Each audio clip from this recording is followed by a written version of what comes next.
Bismillah, alhamdulillah, wa salatu wa salamu ala rasulillahi wa ala alihi wa sahbihi wa man wala hamma ba'd. Today, inshaAllah ta'ala, we'll do an interesting list that Ibn Taymiyyah, Shaykh al-Islam Ibn Taymiyyah compiled. And it is the list of the potential ways that our sins can be forgiven. Now we know that the default, which is in the Quran very explicitly, is that whoever does an evil deed, he shall be punished because of it. So whoever does an evil deed, the punishment is written for him. But Allah subhanahu wa ta'ala allowed multiple ways to get out of this punishment. There are ways that some of them are in our hands, some of them Allah Azza wa Jal allowed other people to do on our behalves. So Shaykh al-Islam Ibn Taymiyyah, he mentions that he has extracted from the Quran and Sunnah 10 mechanisms or 10 ways that we can have our sins forgiven without getting to the ultimate punishment. Of course, the ultimate punishment is Naru Jahannam. We seek Allah's refuge. So we don't want to get to that punishment. Some of these ways are better than others. They're not all the same, as we shall see. Some of them are in our hands and some are not in our hands. So to be aware of it and to know this list is something that will benefit us, inshaAllah ta'ala, because we want to maximize whichever ones we are able to do. So very quickly, again, this is a list of 10. We're going to have to go over this relatively quickly. The first two are obviously, everybody should know, Tawbah and Istighfar. Tawbah, number one. Number two, Istighfar. Now, Tawbah and Istighfar can be also put together, but in reality they're different in that Tawbah is broader than Istighfar. Tawbah is the act of returning to Allah subhanahu wa ta'ala. Istighfar is the act of seeking forgiveness. So Tawbah is broader. You return to Allah with more than just Istighfar. Feeling regret is Tawbah. Having a regret of why I committed the sin, this is the essence of Tawbah. Istighfar is to ask Allah for forgiveness. And the blessings of Tawbah and Istighfar. And the procedure of Tawbah and Istighfar has been discussed in many topics and khutbahs and durus. And you are all aware, as our Prophet ﷺ said, whoever really repents, it is as if he has never committed the sin. And he said, I ask Allah for Istighfar more than 100 times a day. So number one and number two, Tawbah and Istighfar. And this is the default. And this is the most important. And this is the most effective. All the rest are not as, and this is also in our hands. So Tawbah and Istighfar, we do it. And it is guaranteed result. As Allah says in the Quran, إِنَّ اللَّهَ يَغْفِرُ الذُّنُوبَ جَمِيعًا. Allah shall forgive all of your sins. If your Tawbah is correct, your sins are forgiven. So number one, number two, Tawbah, Istighfar. Number three, what else forgives our sins, causes our sins to dissolve away? إِنَّ الْحَسَنَاتِ يُذْهِبْنَ السَّيِّئَاتِ. Doing good deeds in and of themselves causes bad deeds to go away. So frequently doing good deeds and repeating good deeds, and especially the ones that the Prophet ﷺ mentioned, that when you do them regularly, the sins between them dissolve away. So he said, you are burning in your sins, you are burning in your sins. Then when you pray, they are washed away. Then you are burning in your sins, you are burning in your sins, then you pray, they are washed away. And he went over all 5 daily salawat. And in the famous hadith, he asked the Sahaba, what do you think of a person who takes a bath 5 times a day? So they didn't understand where he's heading. He goes, Ya Rasulullah, this person going to be absolutely spick and span clean. He said, this is the example of the salah. So, إِنَّ الْحَسَنَاتِ يُذْهِبْنَ السَّيِّئَاتِ. And of course in the famous incident where the man confessed that, Ya Rasulullah, I was flirting with a lady and I kissed her, I need to have the had implied against me. And the Prophet ﷺ was silent. Then they all prayed jama'ah together. Then he said to the man, did you not pray jama'ah with us? Didn't you walk to the masjid? Didn't you do wudu? Didn't you have all the... He goes, yes, I did. He goes, إِنَّ الْحَسَنَاتِ يُذْهِبْنَ السَّيِّئَاتِ. This is your tawbah. You came, you were repentant, you asked istighfar, now you did these good deeds. So doing good deeds in and of themselves causes bad deeds to go away. And especially, as we said, those that are linked with the forgiveness of sins. For example, Ramadan to one Ramadan shall make a kafara of all the sins in between. Hajj to Hajj, Umrah to Umrah shall forgive all of the sins. Doing wudu causes the sins to fall. But any good deed. So when we commit a sin, we follow it up with a good deed. This is point number 3. So 1, Tawbah, 2, Istighfar, 3 is a good deed. 4 is not in our hands. It is the shafa'ah of the Prophet sallallahu alaihi wasallam for his ummah and his istighfar for his ummah. And all that he has done to ask Allah to forgive his ummah. This is multiple categories for A, B, C, D if you like. So in his lifetime, the Sahaba would go directly to him.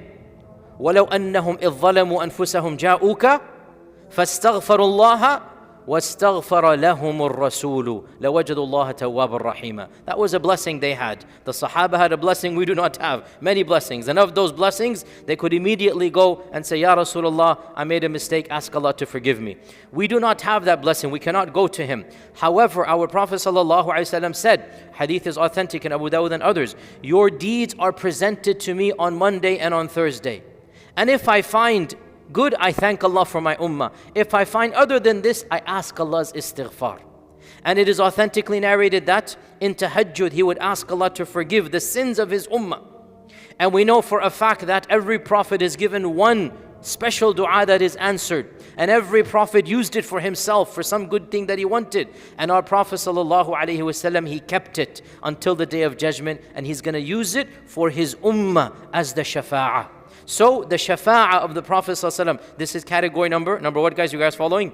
Number 4. This is the shafa'ah and the dua and the istighfar of the Prophet ﷺ. Now, we cannot, ask him in this world, but on Qiyamah, we can directly ask the Prophet ﷺ anything. That's of course allowed in the same lifespan. But the real point is that Allah Azza wa Jal is the one who shall choose. And Allah Azza wa Jal will be the one who will decide who shall get the shafa'ah of the Prophet ﷺ. And that's why after every adhan, we should make the dua, Allahumma rabba hadhihi ad-da'wati at-tamma, because the Prophet ﷺ said, whoever does this sincerely, my shafa'ah will be obligatory for him on the day of judgment. This is category number 4. Category 5 is the dua of the believers for you, for forgiveness, right? So anytime somebody says, may Allah have mercy and forgive you, or salat al-janazah, or after you've gone, people remember you and say, may Allah forgive him, he was such a righteous man, and this shall forgive your sins too. Is this in your hands? How about partially? Sort of. Why sort of? Influence. Very good. Influence. Who shall be the one who is remembered and asked forgiveness for? The one who impacts the most people. The one who touches the hearts of most people. The one whose akhlaq and whose mannerisms people remember. So when we think of those who have moved on, immediately the ones we think of number 1 are the ones who impacted us the most, the ones who helped us the most, the ones whose akhlaq, the ones whose benefit. So even though category 5 is not in our hands, indirectly we can plant the seeds for them. How so?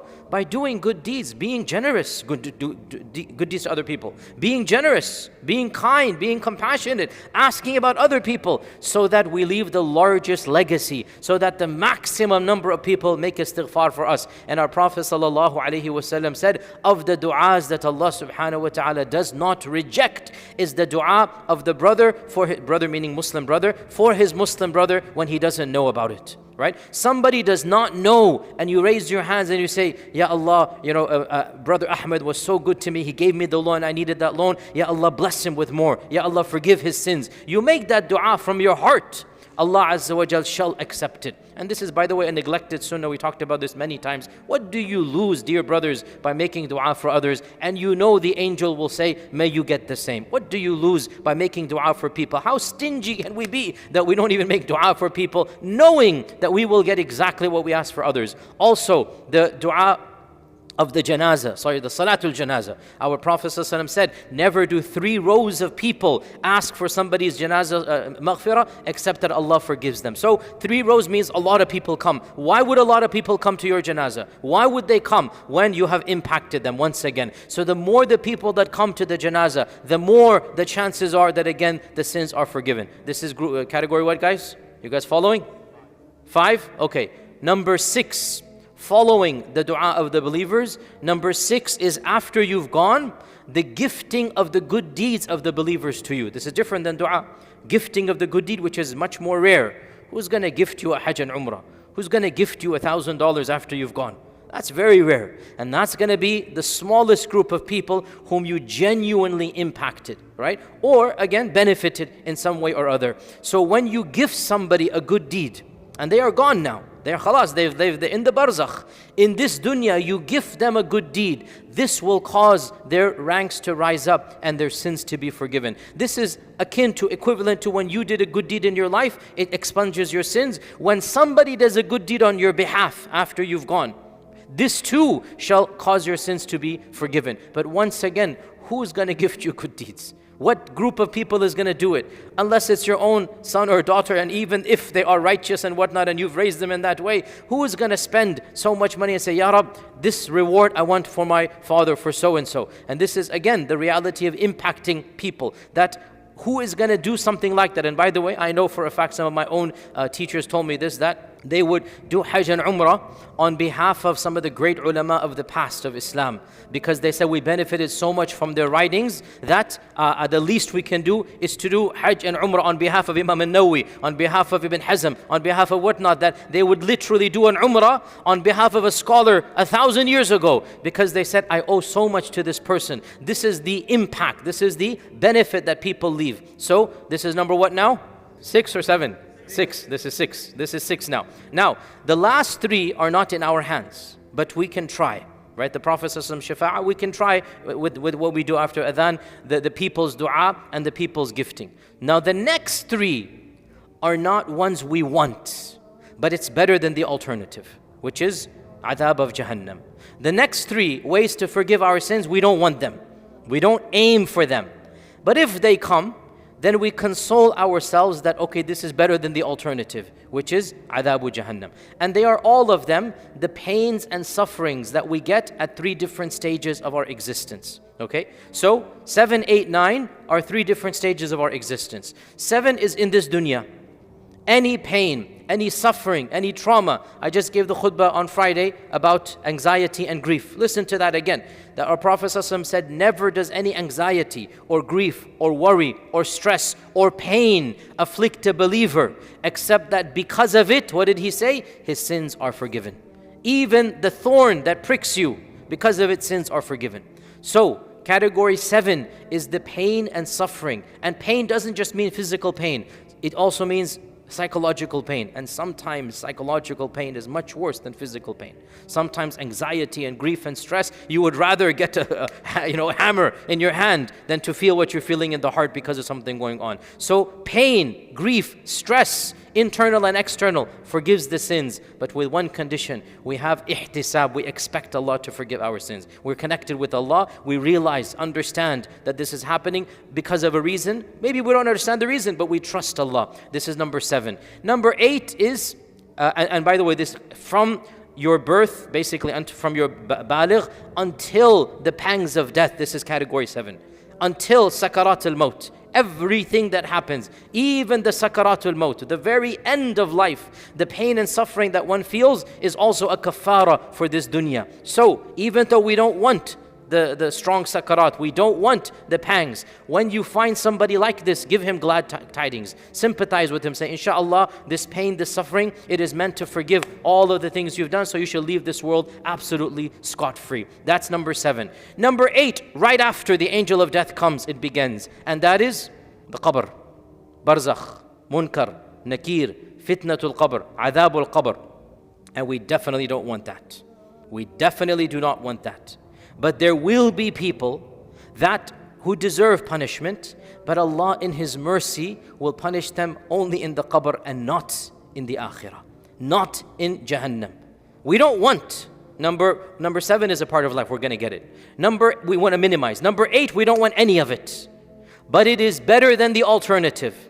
And the alternative is actual. So there will be people, evil people, swindlers, liars, the ones who are always breaking up people's friendships, breaking up marriages, as the Prophet said. Al-Qattat, the one who's breaking up, just the evil person, going behind people's back and just malicious person. This adhab al-qabr is promised for him, right? So adhab al-qabr, now maybe he was praying, maybe he helped some orphans, whatnot. So Allah in His mercy might not take him to Jahannam, but he's going to be punished. So this is category 8, and that is the fitnatul qabr and the adhabul qabr.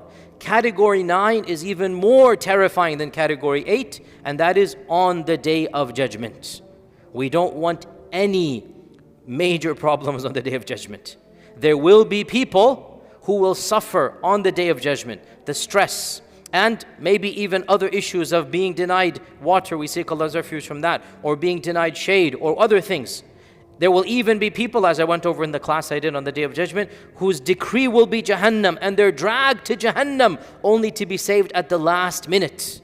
That tension and stress of being told you're going to Jahannam, And being dragged to Jahannam shall actually be a kafara for some evil that they've done, and they deserved punishment. But still, Allah at the very 11th hour will forgive them, and that punishment that they had shall be the punishment that they deserved for what they did in this dunya. It is still better than entering Jahannam, but we don't want anything of that. And Allah mentions in the Quran, there's going to be a group of people, hum min faza'in yawma idhin aminun. They shall be safe from the stress of that day. Hum min faza'in yawma idhin aminun. We want to be that category. Still, category 9 is there, and we seek Allah's refuge from it, but it is better than the alternative. What is category 10? Category 10 is an all-encompassing generic maghfirah that Allah chooses to give without any cause whatsoever. And Allah is Malik, and Allah is ala kulli shayin qadir, and Allah is Ghafoor and Ghaffar and Rahman, and Allah chooses to do as He pleases. There will be people, for reasons we don't know, that Allah chooses to forgive without any of the 9.